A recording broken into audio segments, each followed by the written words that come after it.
விசுவாசத்தின்படி உத்தம குமாரனாகிய தீத்துவுக்கு எழுதுகிறது என்று பவுல் சொல்கிறார். இந்த தீத்துவை குறித்து சொல்ல வேண்டுமானால், இவன் ஒரு கிரேக்கன். தகப்பனும் விசுவாசி அல்ல, தாயும் விசுவாசி அல்ல. முன்பு படித்த ஞாபகம் இருக்கு யோசிக்கிறேன். தீமோத்தேயு குறித்து பார்த்தோம். தாயுடைய தாயும் விசுவாசிகள். இந்த தீத்து ஒரு கிறிஸ்தவ குடும்பத்திலே, ஒரு பக்தியுள்ள குடும்பத்திலே பிறந்து வளர்ந்தவன் அல்ல, தேவன் அறியாத ஒரு குடும்பத்திலே பிறந்து வளர்ந்தவன். ஆனால் இவன் தேவனை பவுலுடைய ஊழியத்தின் மூலமாக அறிந்ததாக நாம் வேதத்தில் வாசிக்கலாம்.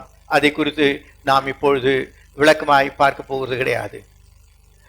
அதோடு கூட பவுல் இவரை தம்மோடு கூட அப்பொழுது கூட்டி விட்டு போய் ஊழியங்களை உபயோகித்ததும், ஊழியங்களுக்கு அனுப்புவதும், ஊழிய காரியங்களிலே செயல்படும்படியாக பவுல் உபயோகித்ததாக வேதவசனம் சொல்கிறது.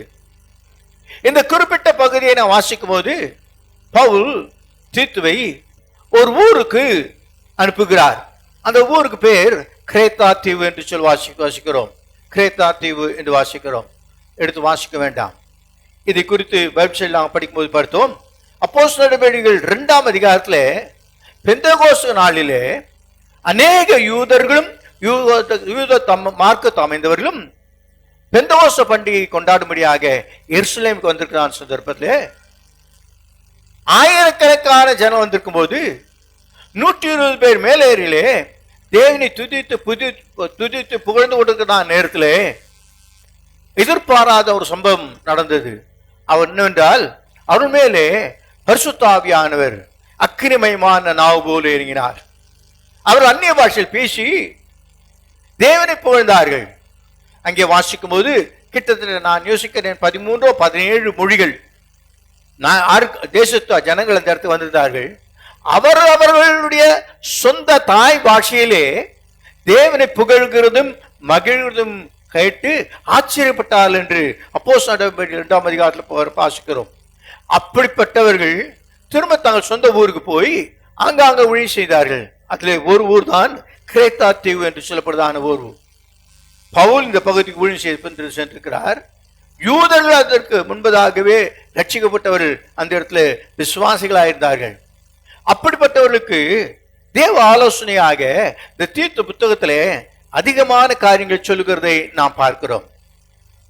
குறிப்பாக சிலரை மாத்திரம் உங்களுக்கு ஞாபகப்படுத்தும்படியாக வாஞ்சிக்கிறேன். ஒன்று வாசிப்போம்.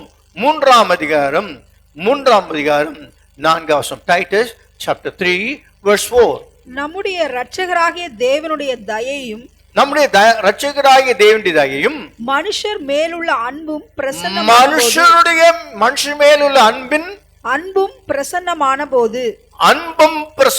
போது மனுஷர் மேலே தயமும் அன்பும் என்ன ஆயிற்று? பிரசன்னமான போது. God's mercy and love appeared. பிரசன்னமானது. தேவனுடைய பிள்ளைகளே, நாம் அறிவோம் தேவன் அன்பாகவே இருக்கிறார் என்று. தேவன் ஆதி முதற் கொண்டிருந்தார் என்பது வேதவசனம் திட்டத்தலமாய் சொல்லுகிறது.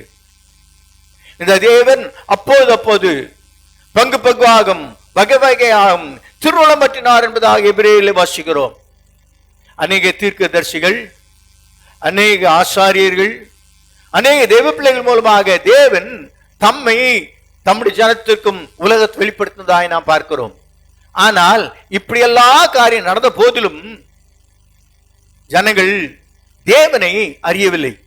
ஆகையினாலே தேவன் என்ன செய்ய வேண்டியதாயிற்று என்று சொன்னால், தயவுள்ள அன்பை பிரசன்னமாய் காட்டும்படியாக அப்பியர், அவருடைய பிரசன்னத்தை தேவன் தம்மை காண்பிக்கும்படியாக வெளிப்படுத்தும்படியாய் மாத்திரமல்ல, பிரத்யட்சமாய் நம்மை போல ஒரு சரீரத்தோடு நம்மை போல மனுஷத்திலே அவர் என்னவானார்?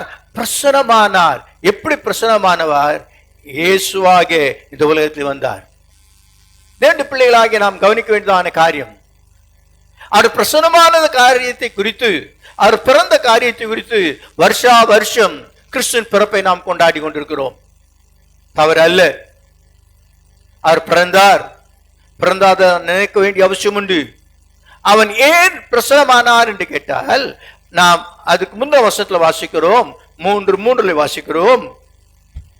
ஏனெனில் பிரசனமானார், ஏனெனில் முற்காலத்திலே நாமும் புத்தியினரும் கீழ்ப்படியாதவர்களும் வழி தப்பி நடக்கிறவர்களும் பலவித இச்சைகளுக்கும் இன்பங்களுக்கும் அடிமைப்பட்டவர்களும் துர்க்குணத்தோடும் பொறாமையோடும் ஜீவனம் பண்ணுகிறவர்களும் பகைக்கப்படத்தக்கவர்களும் சபிக்கப்படத்தக்கவர்களும் ஒருவரை ஒருவர் பகைக்கிறவர்களுமாய் இருந்தோம். ஏன் பிரசன்னமானார்? ஏன்? why God appeared? இதற்கு முன்பாக தீர்க்கதரிசியை அனுப்பினார், மோசேயை அனுப்பினார், நியாயாதிபதிகளை அனுப்பினார், ராஜாக்களை அனுப்பினார். ஆனால் ஜனங்களோ அவள் வார்த்தை கேட்கவில்லை. அவள் வார்த்தை கேட்காததினாலே தேவன் நம்மை ரட்சிக்கும்படியாய், நம்மை பாவத்திலிருந்து விடுதலையாக்கும்படியாக அவர் இந்த உலகத்தில் பிரசன்னமானார். அல்லேலூயா. அநேகர் யோசிக்கிறோம், இயேசு உலகத்தில் வந்தார் என்றால், ஊழியக்காரன் என்னையும் சேர்த்து சொல்கிறேன், இயேசு எதற்கு வந்தார்? உன் வயிற்று வலியை போக்க. இயேசு எதற்கு வந்தார்? உன் வியாதி குணமாக்க. இயேசு உலகத்தில் வந்தார் உன்னுடைய பணப்பிரச்சனையை மாற்றும்படியாக. இயேசு உலகத்தில் வந்தார் உன்னை உயர்வாக்கும்படியாக. இயேசு உலகத்தில் வந்தார் உன்னை ஆசீர்வதிக்க. இல்லை என்று சொல்லவே இல்லை. ஆனால் இயேசு கிறிஸ்து உலகத்துக்கு வந்தது நோக்கம் என்னவென்றால், முற்காலத்திலே புத்தி இல்லாதவர்கள், பக்தி இல்லாதவர்கள், தேவனற்றவர்களாயிருந்தான யூதர்களையும் புறஜாதிகளையும். ஏனென்றால் யூதர்களுக்கு தேவன் தெரியும், கற்பனைகள் தெரியும், பண்டிகைகள் தெரியும், ஆராதனை தெரியும், செய்துதான் வந்தார்கள் ஒழிய தேவனை அறியாதிருந்தார்கள். இன்னும் தெளிவாய் சொல்ல வேண்டுமானால், இயேசு எங்கே வருவார் என்பதையும் அவர்கள் அறிந்தார்கள். ஏனென்றால் ஞானிகள் தேடி வந்தார்கள். அந்த ஞானிகளுக்கு எந்த ஊர்ல பிறப்பாரு சொல்றாங்க. அது யாருக்கு தெரிஞ்சிச்சு? யூதர்களுக்கு. எங்கே பிறப்பார், எப்படி பிறப்பார் என்றால் தெரிந்தாலும் அவர் பிரசன்னமாகலே, அன்பின் பிரசன்னத்தை உலகம் அறியவில்லை. ஏனென்றால் பாவம். என்னை கேட்க அன்பான சகோதரனே, சகோதரியே, இந்த கால நேரத்தில் ஆண்டவர் இந்த உலகத்துக்கு பிரத்யட்சமாயி பிரசன்னமாயி அன்புள்ள பிரசன்னத்தோடு வந்த காரணம் என்ன? உங்களையும் என்னையும் பாவத்தில் மீட்கும்படியாக. ஹல்லேலூயா, ஹல்லேலூயா. நம்மை நாமே மாற்றிக்கொள்ள முடியாது இருந்த நம்மை, நம்முடைய பெற்றோர்கள் நம்மை மாற்ற முடியாது இருந்து வேதனைப்பட்ட நம்மை, நம்முடைய வாத்தியார்கள் அடித்து தண்டித்து நம்மை மாற்ற முடியாது இருந்த நம்மை, அரசாங்க சட்டங்களும் நம்மை மாற்ற முடியாது இருந்த நம்மை, praise the Lord, praise the Lord, அவருடைய அன்பின் பிரசன்னம் நம்மை மாற்றினது. கர்த்தருக்கு ஸ்தோத்திரம் உண்டாவதாக, மகிமை உண்டாவதாக. வாசிப்போம். 5ஆம் வசனத்திலே, 3ஆம் வசனத்திலே யாராயிருந்தோம் என்று வாசிச்சோம். 3ஆம் வசனத்தில் யாராயிருந்தார் என்று வாசிச்சோம். 5ஆம் வசனத்தில் வாசிப்போம். நாம் செய்த நீதியின் கிரியைகளின் நிமித்தம் அவர் நம்மை ரட்சியாமல் தமது இரக்கத்தின்படியே மறுஜன்ம முழுக்கினாலும் பரிசுத்த ஆவியினுடைய புதிதாக்கினாலும் நம்மை ரட்சித்தார். அன்பின் பிரசன்னம் எதற்கு? பரிசுத்தவான்களை தேடி அல்ல. அன்பின் பிரசன்னம் எதற்கு?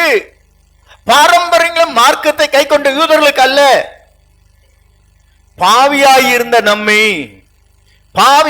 நம்மை நீதியின் கிரியை நிமித்தம் நம்மை ரட்சியாமல் தமது இரக்கத்தின்படியே. ஹல்லேலூயா. எல்லாரும் சொல்லுமா, தம்முடைய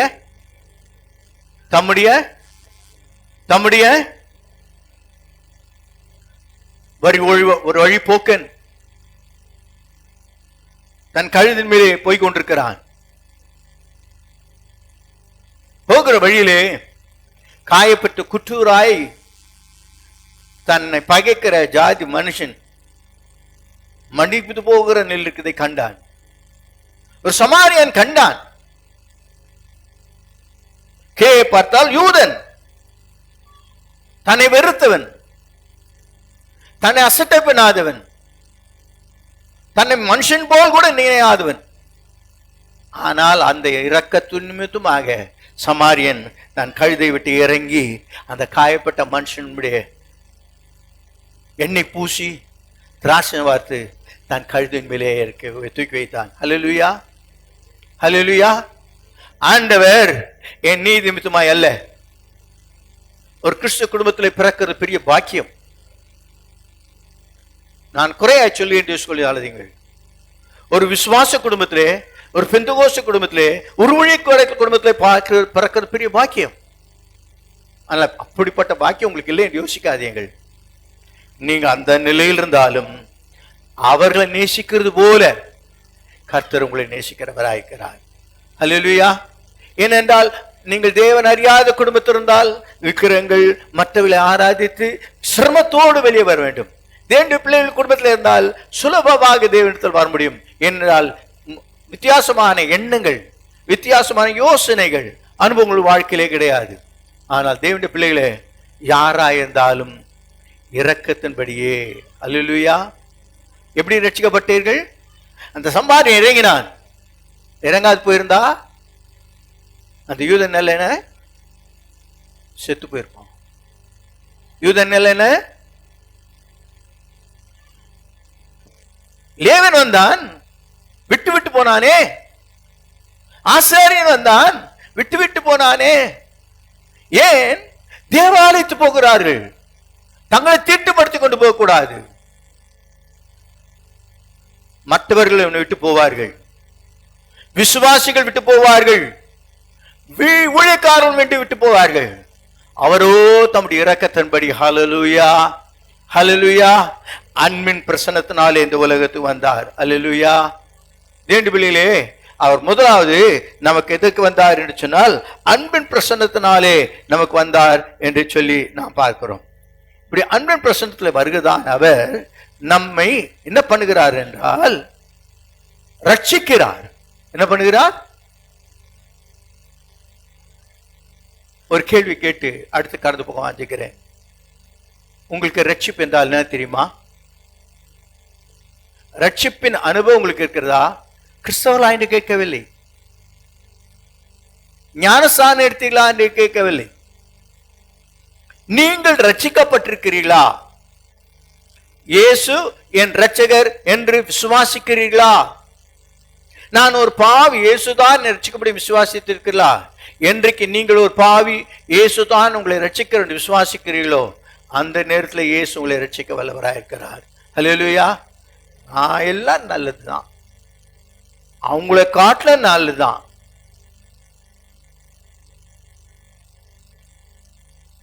பவுல் சொல்கிறார்,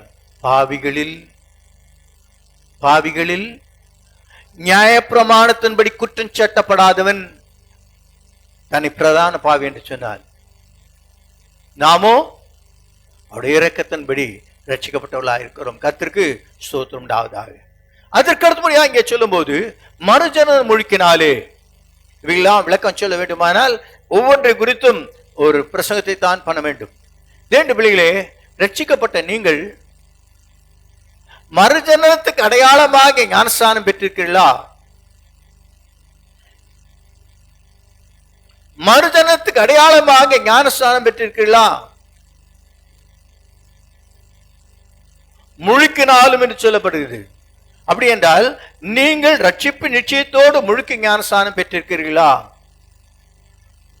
ரட்சிக்கப்பட்டவள் தான், தேவனுடைய பிள்ளைகள் தான். ஆனால் தேவ வார்த்தையின்படி, தேவ கட்டளையின்படி நாம் யாவரும் முழுக்க ஞானஸ்தானத்தை பெற வேண்டும்.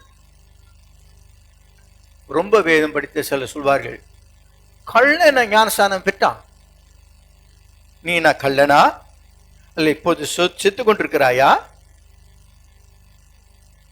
உனக்கு விதி விலக்கு கொடுக்கலாம். தேவனுடைய பிள்ளைகளே, ரட்சிக்கப்பட வேண்டும், ரட்சிப்பின் நிச்சயத்தோடு ஞானஸ்தானத்தை பெற வேண்டும். ஞானஸ்நானம் பெற்ற நாம் பரிசுத்தாவின் புதிதாக்குதல் அனுபவம், பரிசுத்தாவினாலே புதிதாக்கப்பட்டதான ஒரு அனுபவம் நமக்கு அவசியமா இருக்குது. அல்லேலூயா. பரிசுத்தா பெற்றீர்களா? ஒன்று. பரிசுத்தால் நிரம்புகிறீர்களா? அதோடு இணைந்தது. பரிசுத்தாவினாலே உங்கள் மனம் புதிதாக்கப்படுகிறதா? தேவனுடைய பிள்ளைகளே, நாம் அனுதினமும் தேவனுடைய சாயலாக, தேவ வார்த்தைக்கு ஒப்பாக, தேவ ஆவியான கட்டணமாக நாம் மாற ஆண்டவர் நம்மை எதிர்பார்க்கிறவராக இருக்கிறார். அல்லேலூயா, அல்லேலூயா. அன்பின் பிரசனம் எதற்காக? அற்புதத்துக்காகவா? பணத்துக்காகவா? இந்த உலகத்துக்காகவா? இந்த உலகத்திற்கும் வரும்போது வரும் உலகத்திற்கு தான் அன்பின் பிரசனம். ஆமென். ஹல்லேலூயா, ஹல்லேலூயா. சிலருக்கு இந்த உலகத்துக்கு இல்லையே இல்லை, பரலோகம் தான் யோசிச்சுட்டு இருக்காங்க. இல்ல கர்த்தர் பரலோகம் கொண்டு போகிற வரைக்கும் எங்கதான் இருக்கிறோம்? இங்கேதான் ஆண்டவருக்கு சாட்சியாய் ஜீவிக்கணும். சரி, அப்படி கடந்து போவோம். நாம் விளக்கமாய் படித்தால் நேரம் பார்த்தாது. வாசிப்போம். 3ஆம் அதிகாரம் 8ஆம் வசனம். 3ஆம் அதிகாரம் 8ஆம் வசனம். இந்த வார்த்தை உண்மை உள்ளது, தேவனிடத்தில் விசுவாசமானவர்கள் நற்கிரியைகளை செய்ய ஜாக்கிரதையா இருக்கும்படி, நற்கிரியைகளை செய்ய ஜாக்கிரதையா இருக்கும்படி நீ இவைகளை குறித்து திட்டமாய் போதிக்க வேண்டும் என்று விரும்புகிறேன். இவைகளை குறித்து திட்டமாய் போதிக்க வேண்டும் என்று விரும்புகிறேன். இந்த நிருபம் எழுதப்பட்டது என்று சொன்னால், இவைகளை குறித்து திட்டமாய் என்ன பண்ண வேண்டும்? ஊழியக்காரன் வேலை. விசுவாசிக்கு என்ன பண்ணணும்? திட்டமா சொல்லணும்.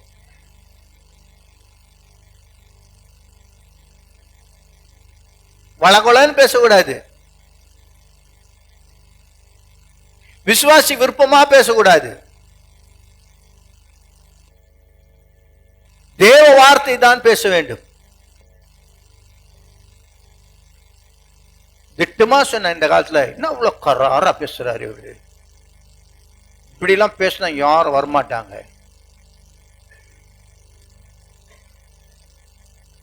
தேவன் உன் அன்பா இருக்கிறார், உன் கண்ணீரை துடைப்பார், உன்னை தாங்குவார், உன்னை ஏந்துவார், உன்னை சொம்பப்பார். ஆமா, எல்லாம் செய்வார். ஆனால் தேவ வசனத்தை திட்டமாய் அவளுக்கு பிரயோஜனமாக முடியா பேசு. ஏன் இவைகளுக்கு திட்டமாய் பேச வேண்டும்?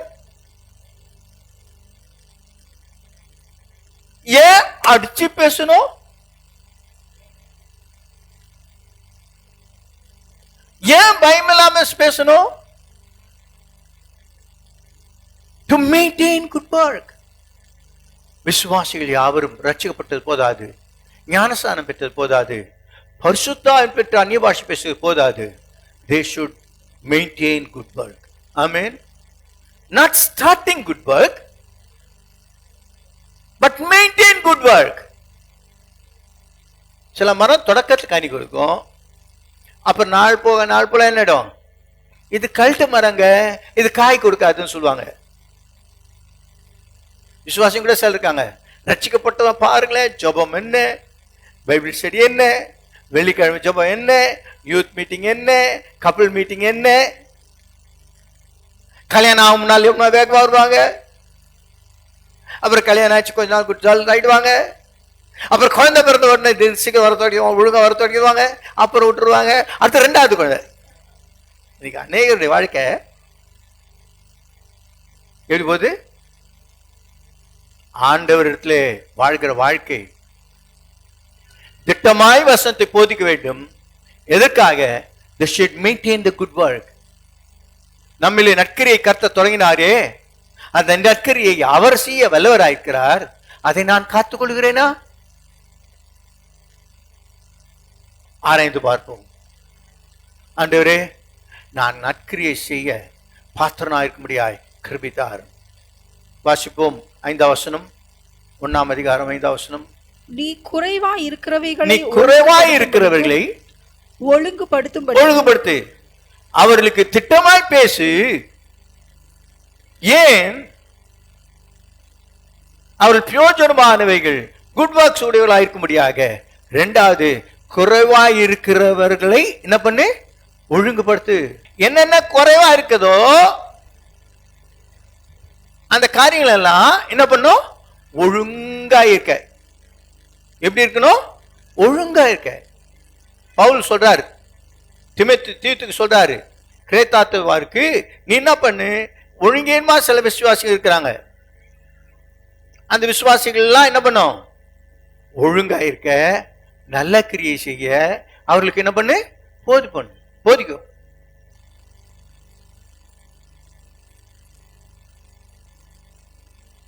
அநேகருக்கு ஒழுங்குபடுத்தினா பிடிக்காது, அநேகருக்கு என்ன பண்ண பிடிக்காது, அவங்கள அப்படியே விட்டுறணும். உங்களை என்ன பண்ணணும், அப்படியே விட்டுறணும்.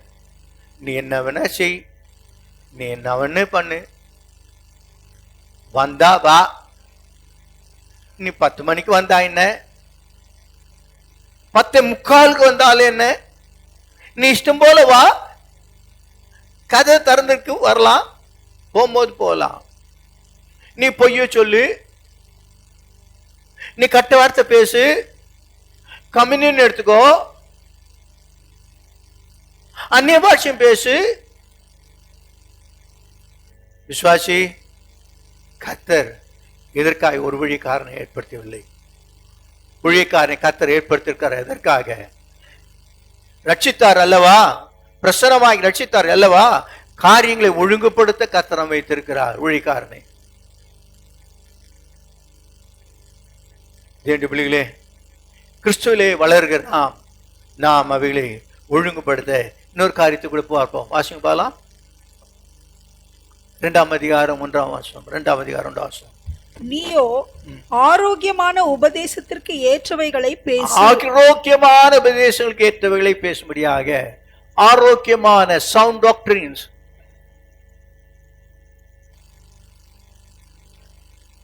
தீத்து, கிரேத்தாத்தேவர் பெந்தெகோஸ்து காலிலே ரட்சிக்கப்பட்டவங்களா இருக்கலாம்.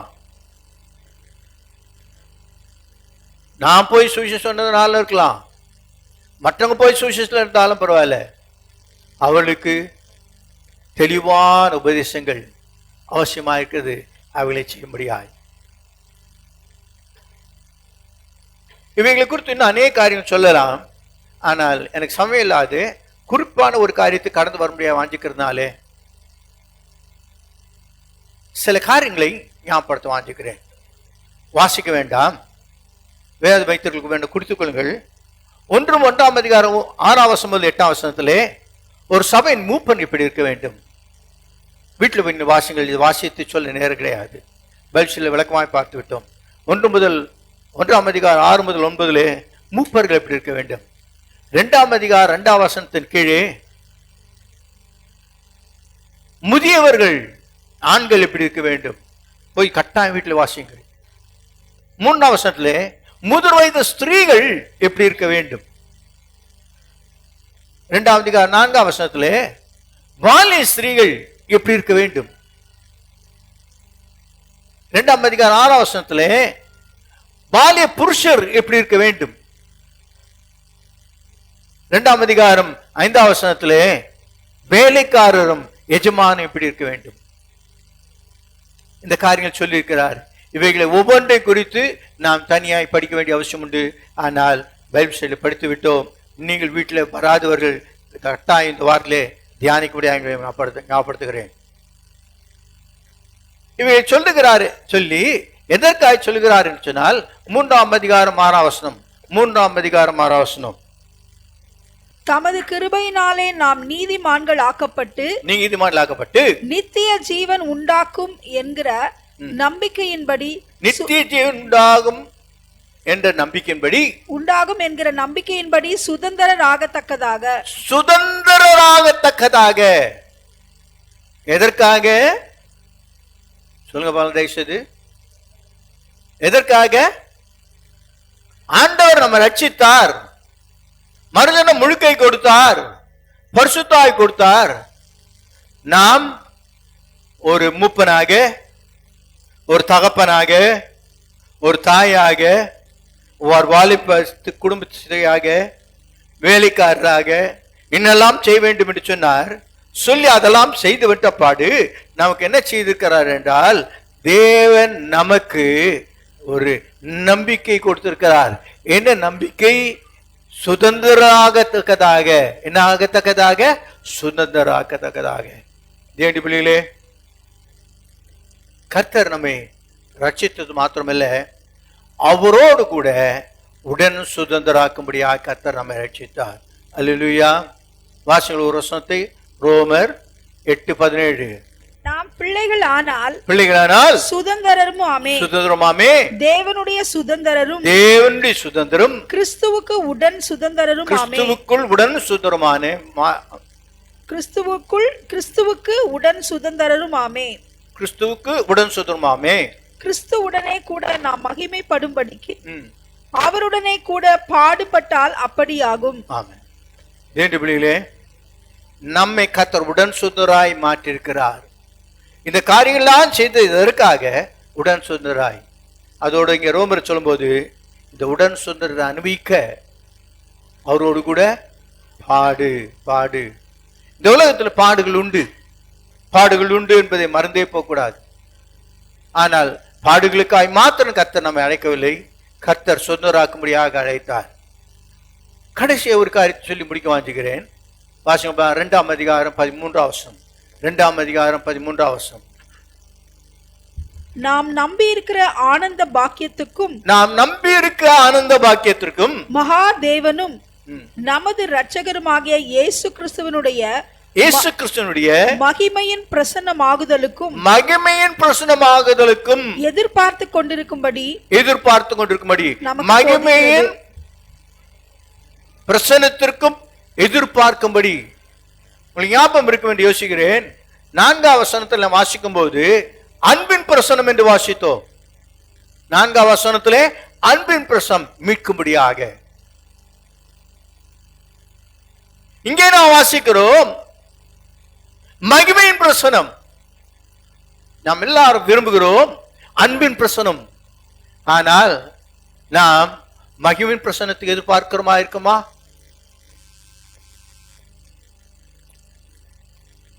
Loving appearance, we think of it, we celebrate it. அன்பின் பிரசனத்தை நினைத்து பிறப்பை கொண்டாடுகிறோம், தவறு என்று சொல்லவில்லை. ஆனால் அவருடைய மகிமையின் பிரசனத்தை எதிர்பார்த்து வாழ்கிறேனா? இன்றைக்கு என்னை சேர்த்து சொல்கிறேன், மற்ற ஊழியக்காரர்களையும் சொல்கிறேன், விசுவாசிகளை குறித்து சொல்கிறேன். இன்றைக்கு கர்த்தர் வருகை பெற்று பிரசங்கமே கிடையாது. இன்ற நாட்களில் பிரசங்கெல்லாம் கர்த்தர் கண்ணீர் துடைப்பார், கர்த்தர் உன்னை ஆசீர்வதிப்பார், கர்த்தர் உனக்கு உயர்வு கொடுப்பார், கர்த்தர் உன்னை தாங்குவார், கர்த்தர் ஏந்துவார். அது உங்களுக்கு வேண்டாமா? நிச்சயம் முதல் எனக்கு வேண்டும். ஆனால் மறந்து போகாதே, அப்படி மகிமையின் பிரசனம் உண்டு. ஹல்லேலூயா, ஹல்லேலூயா. என்னை கேட்க ஒவ்வொரு சகோதரி இந்த கால நேரத்தில் உங்களுக்கு ஞாபகப்படுத்த வாஞ்சிக்கிறதான முக்கியமான காரியம், நமக்கு மகிமையின் பிரசனம் சீக்கிரம் வரப்போகிறது. ஆண்டவராக இயேசு கிறிஸ்து வாசிக்கும் போல அப்போஸ்தலர் 1ஆம் அதிகாரம் 11ஆம் வசனம். கலிலேயராகிய மனுஷரே, நீங்கள் ஏன் வானத்தை அண்ணாந்து பார்த்து நிற்கிறீர்கள்? உங்களிடத்தினின்று வானத்துக்கு எடுத்துக்கொள்ளப்பட்ட இந்த இயேசுவானவர் எப்படி உங்கள் கண்களுக்கு முன்பாக வானத்துக்கு எழுந்தருளி போனாரோ அப்படியே மறுபடியும் வருவார் என்றார்கள். கொஞ்சம் கவனிக்கலாம். இயேசு வந்தார் சரித்திரம், இயேசு வரப்போகிறார் என்று விசுவாசம், அது ஒரு சத்தியம். ஆண்டு வருகைக்கு நான் ஆயத்தமா? தேவனுடைய பிள்ளைகளே, கிறிஸ்தவ வாழ்க்கை ஆண்டவர் வருவார் என்று யோசித்து நான் நினைத்து வாழ்வேன். ஆனால் படிக்க வேண்டாம் என்று அல்ல, வேலை செய்ய வேண்டாம் என்று அல்ல, குடும்பத்தை செய்ய வேண்டாம் நடத்த வேண்டாம் என்று சொல்லவில்லை, வாழ்க்கையில முன்னேற வேண்டாம் என்று நான் சொல்லவில்லை. ஆனால் நாம் எதை செய்தால் ஒரு காரியத்தை மறந்து போக கூடாது. ஆண்டவராய் இயேசு கிறிஸ்து சீக்கிரம் வருவார். இந்த ஒரு குறையத்தை காரியம் சொல்ல அநேக காரியம் உண்டு. ஆண்டவர் வருவார் என்று நிச்சயம் இல்லாவிட்டால் இந்த கால நேரத்தில் நிச்சயப்படுத்திக் கொள்ளுங்கள். அப்படி ஆண்டவர் வருவார் என்று சொன்னால் நினையாத வழியிலே வரப்போகிறார். எந்த நிலையில வரப்போகிறார் சொல்லுவாங்க, இங்கே வராரு அங்கே வராரு.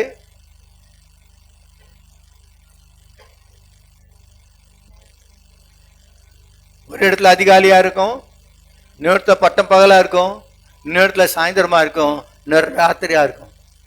ஆகையினால எந்த வேளையில் வருவாருன்னுட்டு உலகம் முழுவதுக்கும் ஒரே முறைதான் வரப்போகிறார். ஆமென்.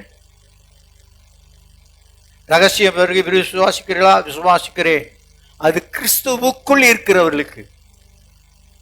ரகசிய வருகை உலகத்துக்கு அல்ல, கிறிஸ்துவுக்குள் இருக்கிறவர்களுக்கும் கிறிஸ்துவுக்குள் மரித்தவர்களுக்கும். கிறிஸ்துக்குள் இல்லாதவர்களுக்கு ரகசிய வருகை.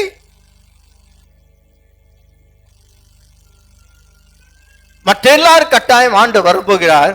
வருவார் என்று சொன்னால் ஒன்று நினையாத வழியில் வரப்போகிறார். வருவாரானால் நான் என்ன செய்ய வேண்டும்? What should I do? உன் தேவனை சந்திக்க நீ ஆயத்தமா? ஆமென். ஹல்லேலூயா. நம்முடைய தேவனை நாம் சந்திக்க என்ன பட வேண்டிய அவசியம் உண்டு? ஆயத்தப்பட வேண்டும். எப்படியெல்லாம் ஆயத்தப்படுத்த வேண்டும்? இரவும் பகல் அப்படியே உட்கார்ந்து உபவாசம் பண்ணி பைபிள் வாசி ஜெபம் பண்ணிட்டு தூங்காமலே கண்ணை திறந்து பார்த்துக்கிட்டு இருக்கீங்களா? இல்ல இல்ல. கர்த்தர் உங்களுக்கு கொடுத்ததான எந்த காரியமா இருந்தாலும் அந்த காரியத்துல ஆண்டவருக்கு பிரியமானதை மாத்திரம் செய்து கொண்டிருப்பீர்களானால், தேவ வசனத்துக்கு ஏற்றவர்களை மாத்திரம் செய்வீர்களானால், கர்த்தர் நிச்சயமாக உங்களுடைய வருகைக்கு வசந்த் பண்ணி ஆயத்தமாக இருக்கிறவர்களை கர்த்தர் எடுத்துக்கொள்ள வரப்போகிறார். அல்லேலூயா, அல்லேலூயா. அடுத்தது வருகை எதிர்பார்க்கிற நான் எனக்கு கொடுத்த தாளந்துகளை உபயோகப்படுத்த வேண்டும். Praise the Lord. எனக்கு கொடுத்த இங்க இருக்க ஒவ்வொருவருக்கும், சின்ன பிள்ளைகளுக்கு கூட ஆண்டவர் தாளந்துகளை கொடுத்திருக்கிறார். கொடுத்த தாளந்தை நாம் புதைத்து வைத்திருக்கிறோமா? உபயோகப்படுத்துகிறோமா? எனக்கு ஒன்றுமே இல்லை என்று சொல்வீர்கள், ஆனால் உங்களை தான் ஏமாற்றிக் கொண்டிருக்கிறீர்கள். தேவனுடைய பிள்ளைகளே, அன்பின் பிரசனத்தை தாண்டி மகிமையின் பிரசனத்தை எதிர்பார்க்கிற நாம் அவர் கொடுத்த தாளந்தை அனுதினம் செய்ய கர்த்தர் உங்களுக்கு திருப்பி தருவாராக. கர்த்தருக்கு ஸ்தோத்திரம்.